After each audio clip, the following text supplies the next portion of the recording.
Hi, it's Robin. Back in late 2019, I made a video about this vinyl record from 1984 called Electric Eye, which had a C64 program hidden on it. Surprisingly, the video got hundreds of thousands of views, so many that a record label decided to reissue the album, and here's the reissue. Back on vinyl for the first time since 1984. And I get a mention here. Robin Harbin, host of the YouTube channel 8-Bit Show and Tell, decided to put the legend to the test. He purchased a used copy of the album and produced a 17-minute video detailing the process of transferring the code from vinyl to computer, eventually showing the program on screen for public view for the first time ever. This is super cool. So the cover is the same, basically, between the original and the remaster. The back cover is very different. I was just showing you that one. Here's the original. Shows a picture of the band. And the original liner notes had the lyrics on one side, just black and white. And the big lightning bolt, which is part of the theme of the album. While the reissue has the lyrics. And on the other side is that same picture of the band.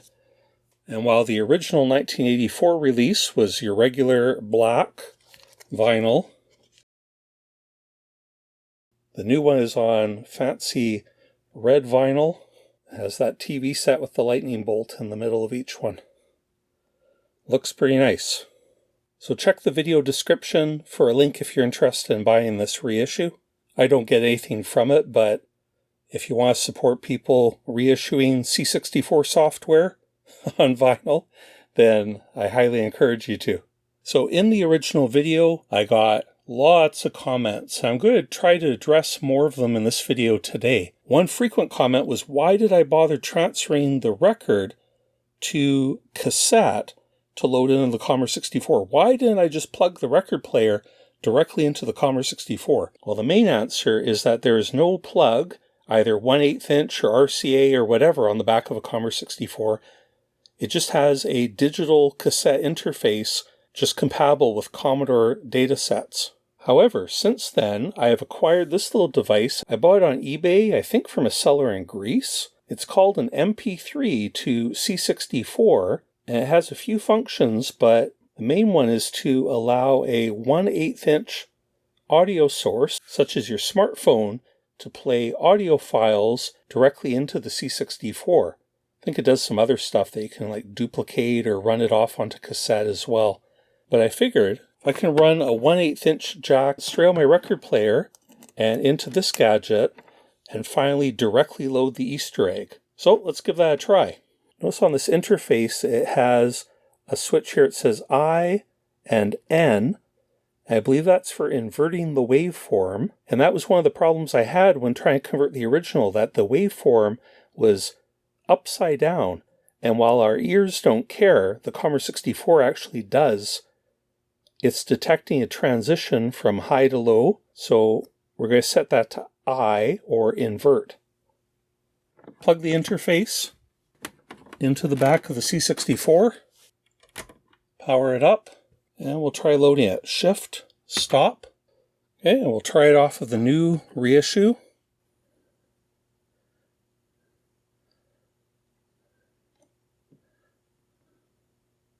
Yes, this is a terrible turntable, but it outputs line out rather than the phono level signal that my vintage record player has. Plus, it's got these built-in speakers, while are problematic if you're an audiophile, are actually a good little monitor to hear what's coming out of the record players. Just keep it down quiet. There's the tone. There. Found Electric Eye. Now, this is one of the reasons, so you see what's happened here is that the record player continued playing. So what happened is the record player continued playing. It had found Electric Eye, which is a header on the cassette. Well, on a regular Commodore 64 cassette player, the C64 actually pauses the data set to give you a chance to see the file name and give you the choice of whether you're going to load it or not. The 64 does not have that control over the record player, so this is another reason why using a cassette and an actual data set is superior. Now, there is an okay workaround for this. Just got a power cycle. Again, hit Shift Stop, which is load and run. This time, I'm going to hold down the Commodore key, so when it finds that header, it immediately attempts to load it. And there we go.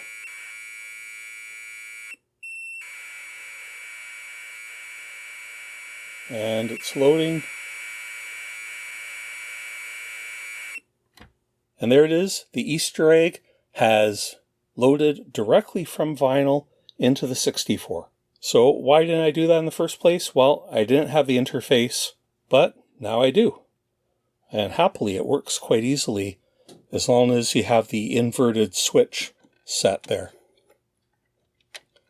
Okay, now another thing, if we list that program, it's just basic. We looked at this in the original video. But here at the end of the program, it says end, and then there's this strange bit, TCB 1984. I speculated that TCB would be the author of the program, but no, said the hundreds. TCB must mean taking care of business, an Elvis phrase. Okay, that was a strongly held opinion. I didn't really agree with it because it is a long-standing tradition for computer programmers to put their initials or more identification in the programs they've written.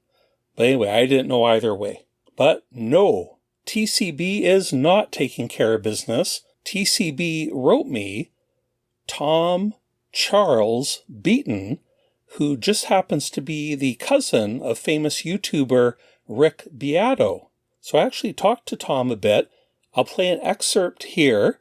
Tell us how you ended up writing the program, the Easter egg, that ended up on Prodigal's Electric Eye album. Back in 1984, I had a short-lived employment at a Commodore Business Machines computer store in Orlando. In fact, it lasted for one day. During my time that day, I was put in touch with a guy named Dave Brown with Earthland Records. The store owner told me that they were a used record shop probably looking for an inventory system. It turned out that Earthland Records was actually Heartland Records, looking to put a Commodore 64 program inside the runout groove as a subliminal message to enhance the overall message of the songs on the album. When I returned to the store and told the owner of the project to put 2 quotes on the screen and deliver a dataset audio to the client, he gave me an outrageous several $100 price to quote them. And then he told me that I'd make my hourly rate for the project, like 2 hours or $12. I quit that first day, immediately walked out, called Dave, and told him I'd absolutely love to work on the project. I didn't really know if I could give them a direct audio output from the Commodore when I accepted the project. Turned out that the audio output was really easy. I figured out how to extract the audio output from the computer, which was actually generated in the computer, not in the dataset recorder, then made an appointment to meet with Dave to make a test recording. I've included some pictures with the mods I made to the Commodore to make the direct-to-tape master recordings. They were actually really simple. One alligator clip connected to the tip of a 1/4-inch guitar cable, a second clip connected to the ground, and a third clip connected to the record button press to ground. This rig connected to a direct box in the console. Frankenstein C64 in hand, I showed up, we connected the computer to the console, set the levels, recorded the master. We bounced the master track to a cassette, recording the output in mono to both left and right channels of the cassette. Luckily, when we put the tape back in the Commodore dataset recorder, we didn't have the problems you did in your video. Ours loaded the program on the first try. Since this worked so flawlessly, we considered the test the final recording.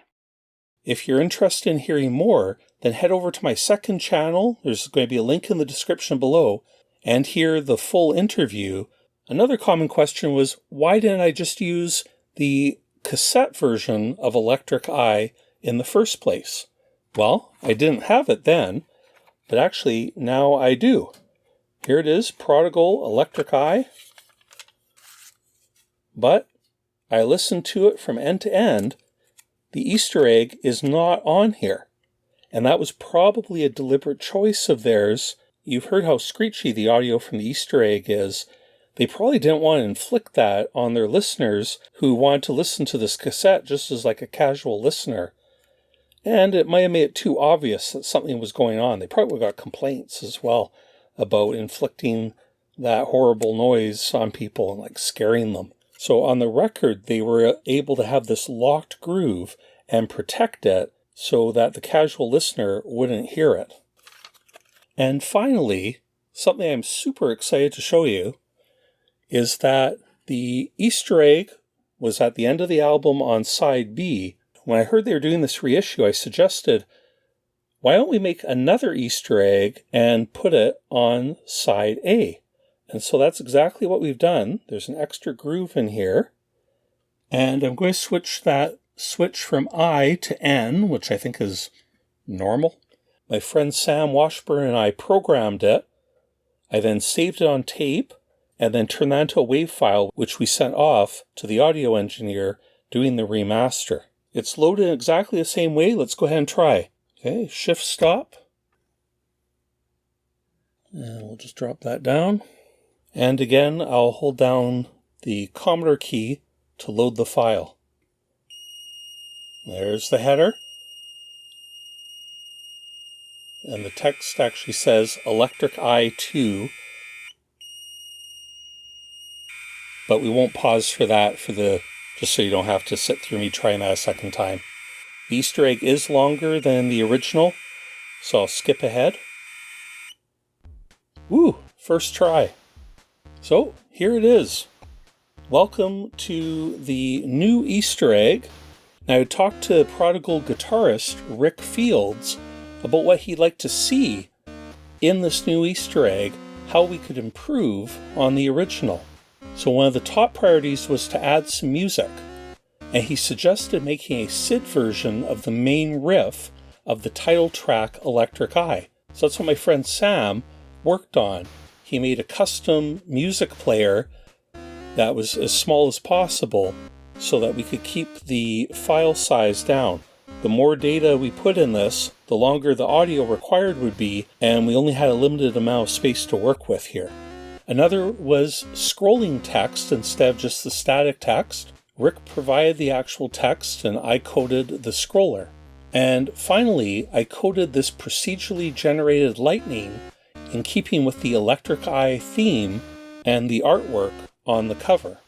I made a video about this for my patrons, so if you're interested, you can check out my Patreon page, but that video will be released publicly later on this year. And since I heard you like Easter eggs, I actually put some Easter eggs in this Easter egg, but I'm not going to show those in this video. I'm hoping someone else will find them and make a video about it. So, thanks to Tom, TCB. Again, you can listen to the full interview on my second channel. Thanks to Matt at Retroactive Records for involving me in this project. It's been really exciting. And again, there'll be a link to buy this record if you're interested.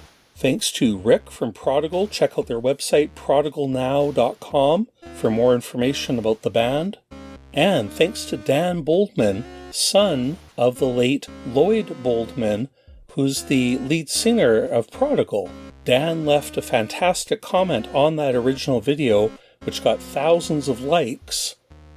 And it was fantastic to hear from him about how his dad used to talk about this Easter egg, and the kids never saw it until the video was made.